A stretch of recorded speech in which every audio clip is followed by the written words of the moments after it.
They tried to evict my grandpa for trimming our own trees. Said it broke some HOA rule no one's ever heard of. Then they called the cops, thinking they'd scare us off. But when I showed up, the officers didn't say a word. They saluted. That's when the HOA realized they had no idea who they were dealing with. Why Grandpa's hands were always working. Even when he wasn't holding tools, they looked like they were ready to build something. They were scarred, sun-darkened, thick-knuckled hands that had fixed engines in the Korean winter, carried a rifle through desert windstorms, and patched up 3 generations of home repairs without ever calling for help. I grew up watching those hands do everything. He taught me how to hold a wrench before I could ride a bike. He taught me how to mow the lawn in straight lines, how to replace a cracked tile without breaking the rest of the floor, and how to fix a leaky faucet with nothing but grit and a bent paperclip. But more than that, he taught me discipline, clean boots, firm handshake, look people in the eye, don't speak unless your words mean something. He was a retired Air Force Master Sergeant, and to this day, the neatest man I've ever met. His garage was so organized it looked like a showroom. You'd never find a blade of grass on his driveway, not even in the fall. He didn't bark orders or brag about medals. He just lived quiet, deliberate. So when he called me sounding shaken, I knew something was wrong. It all started over a tree. Not a giant tree or anything dangerous, just a mature crepe myrtle that stood on the corner of his front lawn, right where the edge of his property met the sidewalk. Its canopy had grown wide, and some of the lower branches had started drooping over the walkway. He noticed a few joggers ducking under them, and one kid with a bike nearly clipped his head during a ride by. So one morning, same as he always did, Grandpa got out his ladder, pruning shears and gloves. He trimmed a few branches, just enough to clear the walk and raise the canopy. Tied the branches with twine, stacked them neatly beside his compost bin, swept up the clippings, and went inside for coffee. No drama, just another small act of care for the home he'd lived in for over 40 years. But the HOA saw it differently. 3 days later, a folded letter was taped to his front door. Inside, a formal notice from the Hill Ridge Residential Standards Board, citing him for unauthorized alteration of shared landscaping features and destruction of community aesthetic. Destruction over a tree he planted himself. They claimed the tree existed on a shared visual boundary zone, and that any modifications affecting uniform community presentation must be reviewed and approved by the Landscaping Compliance Committee. It sounded like satire, but it wasn't. They fined him $250 and gave him 5 business days to submit an explanation of actions taken and a plan for visual restoration. He was stunned. This was a man who spent half his pension maintaining that house with the same care he'd once given aircraft fuselages. He knew the lot lines down to the inch, had the original plat drawings framed in his study. That tree wasn't shared. It was on his land. Still, he tried to be diplomatic. He called the number on the notice and asked to speak with someone from the HOA. He explained that the branches had been low-hanging, that he was just trying to keep the walkway safe, that he'd cleaned up after himself and always kept his yard in compliance. But they didn't want to listen. Instead, they doubled down. 2 weeks later, another letter arrived, this time accusing him of continued disregard of HOA procedure and unapproved modifications to community green space. They raised the fine to $500, added a warning about future noncompliance, threatened to place a lien on the home. That's when the emails started. He showed them to me later, written like legal drafts, full of bureaucratic teeth. One line in particular stuck with me.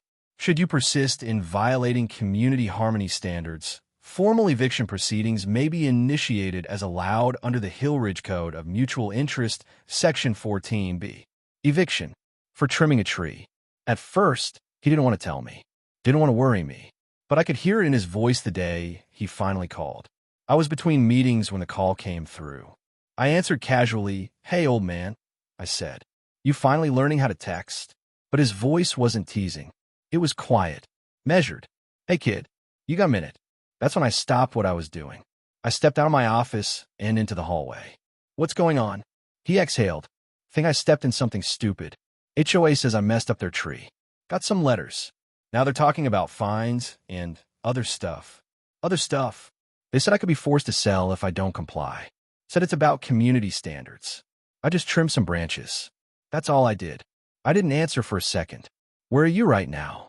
I asked, sitting on the porch. Coffee's cold. I'll be there in an hour. I canceled the rest of my meetings, got in my truck, and drove. Let me be clear, I don't throw my weight around. I never wanted to be that guy who uses his job to intimidate or manipulate. But there are moments when being underestimated stops being funny and starts being dangerous. When I arrived at Grandpa's house, the patrol car was already parked out front.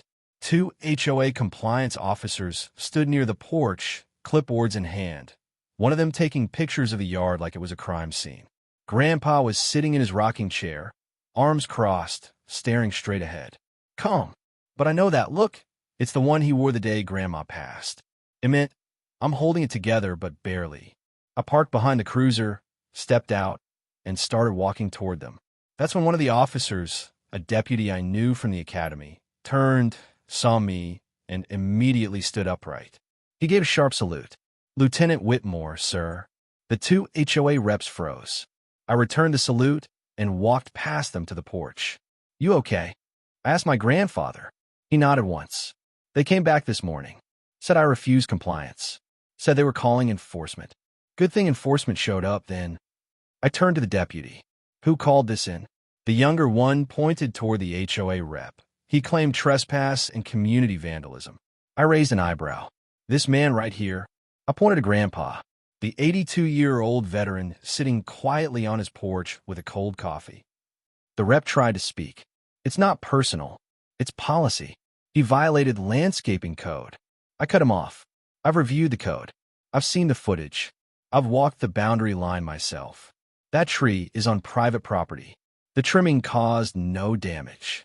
There is no shared aesthetic violation, no lien authority without due process, and absolutely no legal grounds for forced eviction. The HOA rep's face went pale. You've made a serious mistake, I continued. Not just a procedural one, but a moral one. You threatened a decorated veteran over a tree he planted. You harassed him with false claims. And now you've involved law enforcement under false pretenses. The second rep tried to interject. We were just following procedure. You weaponized bureaucracy against a man who's kept this community cleaner than any of you have. And now, I took out my phone. Everything you've said since I arrived, recorded, under advisement. They turned and walked fast, almost stumbling. I looked at the deputy. Thanks for responding. He nodded. Glad it was you. Let me know if you want this written up. I looked back at Grandpa. Not yet, I said. But soon. The silence didn't last long. 3 days after the HOA reps backed off my grandfather's porch, he received an envelope hand-delivered by a man in a suit. Not a uniform, not a neighbor, just a courier with the expression of someone told not to ask questions. Inside, a 7-page formal complaint, now signed and notarized by the Hill Ridge Residential Council and their newly retained legal representation, Fleming and Co-Property Law. The letter opened with a stiff paragraph of pseudo-legal posture. Mr. Harold Whitmore is hereby accused of property tampering, defacement of communal landscaping features, and unauthorized modification of community assets in violation of Section 9B of the Hill Ridge HOA Regulatory Code. They called the trimming of a few branches defacement. They refer to the same tree, planted by Grandpa in 1977, according to a photo I later found of him with a shovel and a ribbon-cutting smile, as a communal fixture. The complaint went further. It referenced a bylaw I had already reviewed, one so vaguely worded it could be twisted to apply to almost any action on the edge of a private lawn. It stated that his continued resistance to HOA procedure created a hostile landscaping precedent, whatever that meant. They weren't just trying to fine him anymore. They wanted him out. By the end of the letter, the message was clear: comply or leave. He had 14 days. They had even begun the lien process, filing an intent notice with the county clerk's office. It wasn't official yet, but it was a threat, and it was meant to break him. But my grandfather? He didn't break. He got quiet. I got to work. I started with the land surveys. The original property markers were still intact. Faded brass pins buried in the soil, just behind the sidewalk. I cross-referenced them with the official plat map I pulled from the records office. The tree stood 36 inches inside our boundary line, not on the sidewalk, not on HOA-maintained turf, on his land. I documented everything: current photos, satellite images, county GIS overlays. I even hired a certified land surveyor who independently confirmed the tree's location and submitted a signed report. Next, I requested a history of HOA enforcement actions from the past 5 years. It was public record. What I found was a pattern. 9 other homeowners, mostly older residents, had received similar citations for VA violations: unauthorized planting, unapproved tool sheds, uncompliant porch colors. Most had paid the fines or quietly moved. None had pushed back. That's when it hit me. This wasn't about a tree. This was about control.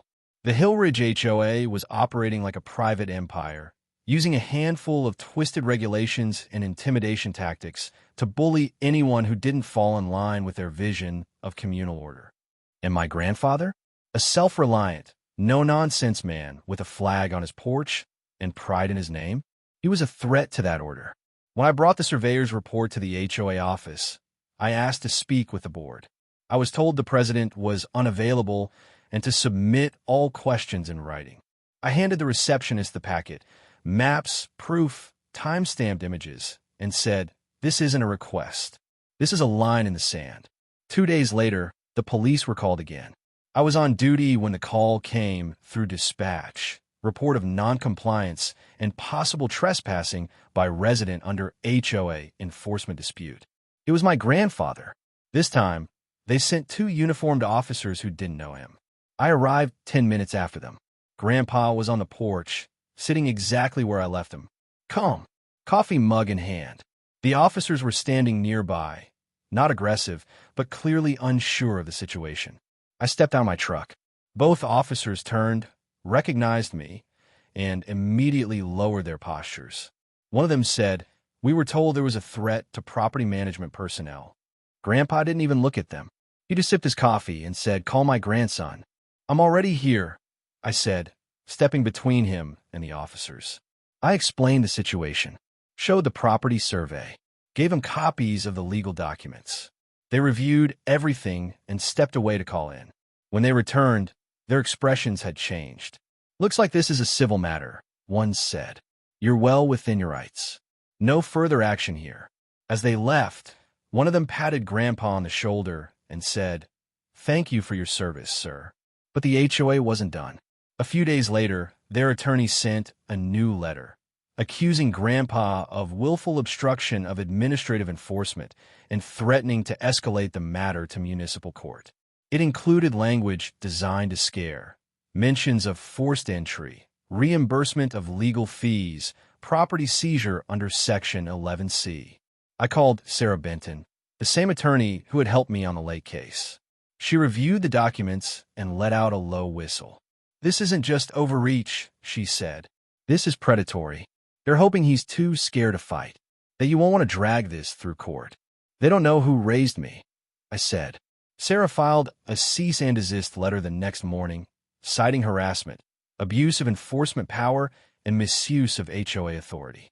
But even with that in motion, Grandpa received a second notice from a local construction crew, claiming they'd been contracted by the HOA to remediate the unauthorized tree structure unless it was removed within 72 hours. So they weren't waiting for court. They were going to cut it down. I was done playing nice. I contacted a local news anchor, Kayla Reese, who'd reported on a string of HOA overreach cases last year. I gave her everything: the fake fines, the police calls, the tree survey, the threats. She was at our door with a camera crew that afternoon. Her story aired that night at 6 p.m. 82-year-old veteran threatened with eviction for trimming his own tree. HOA faces backlash. The next morning, my phone didn't stop ringing. You could feel the shift the moment the tires hit the curb. That hush in the air when something changes, not loud, not dramatic, just a quiet pulling back of the veil. They pushed too far. After the news story aired, after the neighborhood group chats exploded and comments flooded the HOA's official Facebook page, the board scrambled to contain the fire. But instead of admitting fault or even pausing their actions, they doubled down. The very next day, a landscaping truck pulled into my grandfather's street. Two workers climbed out, one holding a chainsaw, the other a clipboard. They were there to cut the tree down. No court order, no city permit, just a flimsy printout of an HOA directive, and signed, and illegal in every way that mattered. I got the call while I was on my way to the county courthouse. Grandpa didn't even sound mad, just steady. "They're here," he said. "Same spot. Chainsaw's gassed up. You okay?" "I'm fine, but they're not going to be if they try touching this tree." I turned the wheel hard, flipped on the lights, and headed home. Not in my regular car, but in my department-issued vehicle. I wanted this to be very clear. 10 minutes later, I pulled up to the curb with sirens off, but the spotlight catching the chrome on my badge through the windshield. The workers froze mid-step.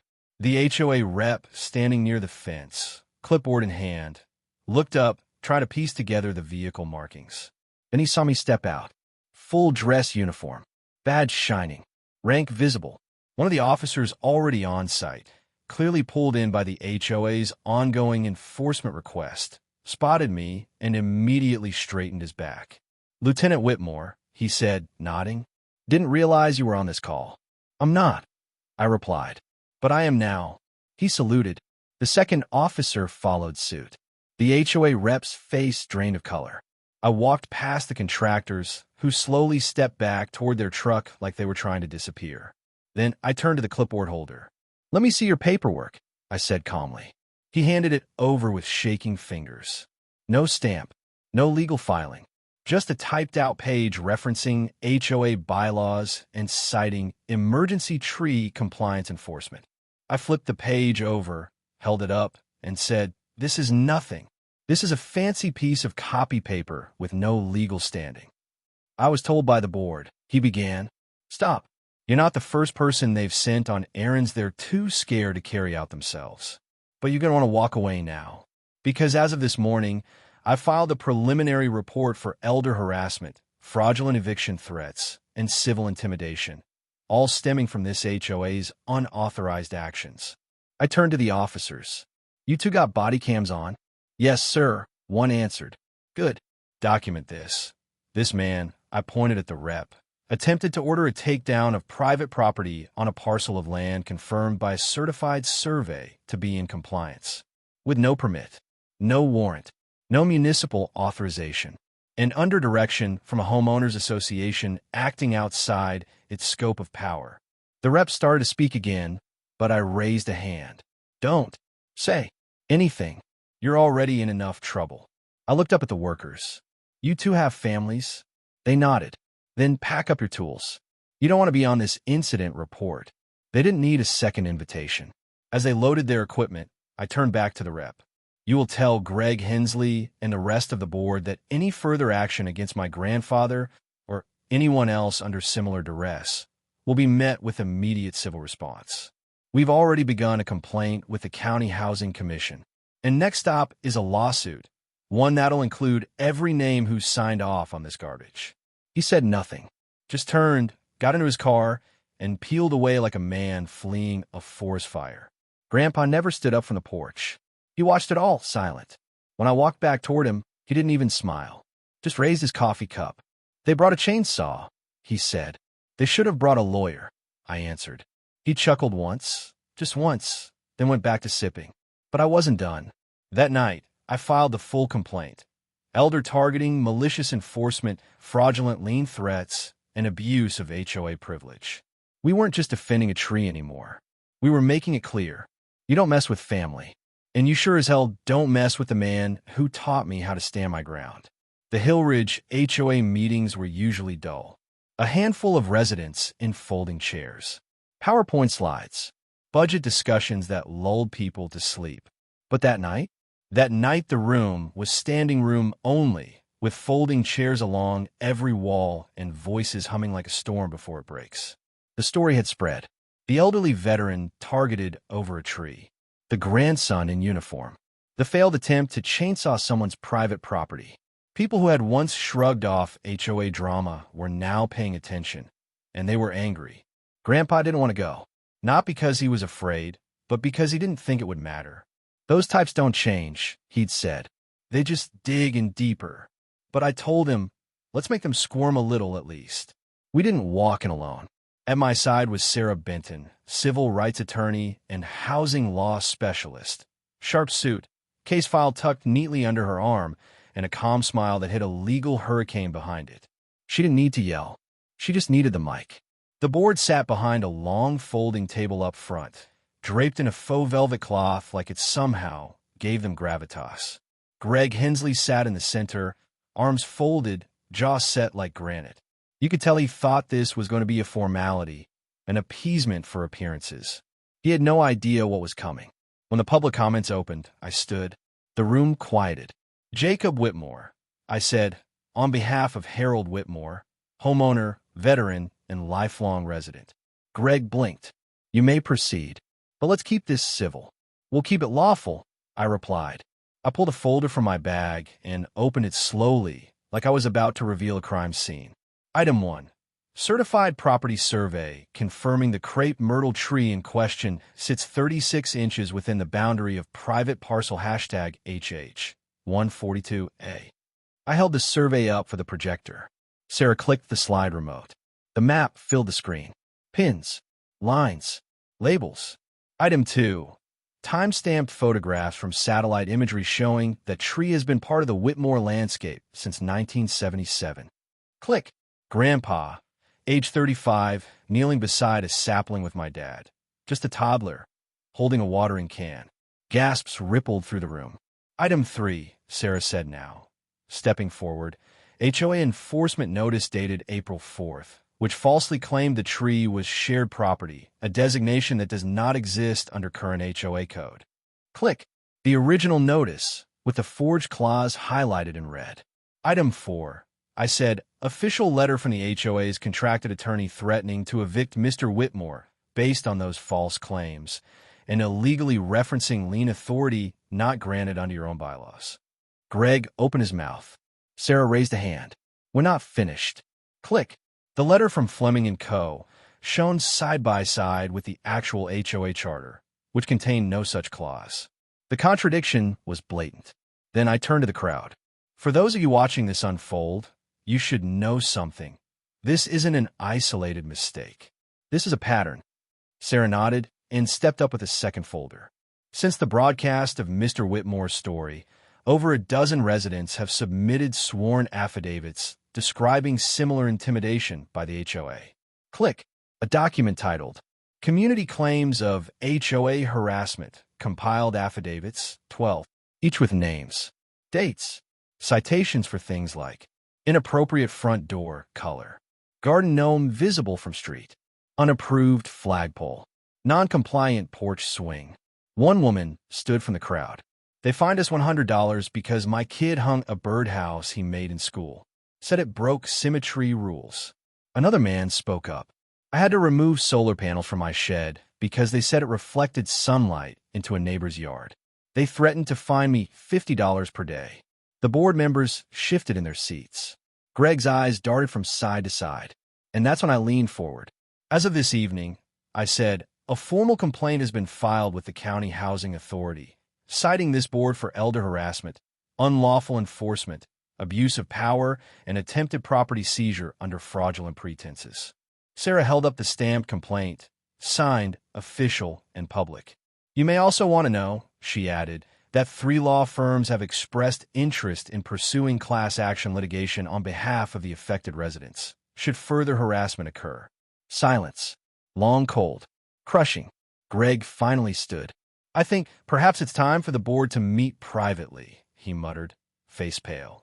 Someone from the crowd called out, You mean resign, right? Another shouted, You tried to evict a vet over a tree. Greg looked like he wanted to disappear into his own collar. Sarah smiled gently. One final thing. The tree in question? Still standing. And unless this board wants to face an injunction, I suggest it remain that way. Greg didn't answer. But a moment later, he reached for his folder, closed it, and muttered into the mic. I hereby resign from my position as HOA president. Effective immediately. The crowd exhaled, like someone had opened a window after years of stale air. Other board members quietly followed, heads down, gathering their things. One woman wept. Another stared straight ahead, eyes unblinking, hands gripping her lap as if the table might float away. Grandpa hadn't said a word the entire time. When I turned to him, he was looking straight at the tree diagram on the projector screen, the one showing that sapling he'd planted, now labeled with legal boundaries and bulletproof evidence. He nodded once, slowly, as if to say, "That'll do." When the dust finally settled, it felt like the entire neighborhood had taken a deep breath for the first time in years. Greg Hensley's resignation wasn't just symbolic. It cracked the foundation of a regime built on silence, fear, and paper-thin rules used as weapons. Within 2 weeks, the remaining board members either stepped down or were voted out in a special election called by the County Housing Authority itself. The very HOA that once operated like a secret society now stood wide open for reform. And it started with a simple vote, a resolution to revise the bylaws line by line, with community input, not behind closed doors. No more vague language. No more phony shared spaces invented to justify control. The vote passed unanimously. For the first time in decades, Grandpa walked into a Hillridge HOA meeting not as a defendant, but as an honored guest.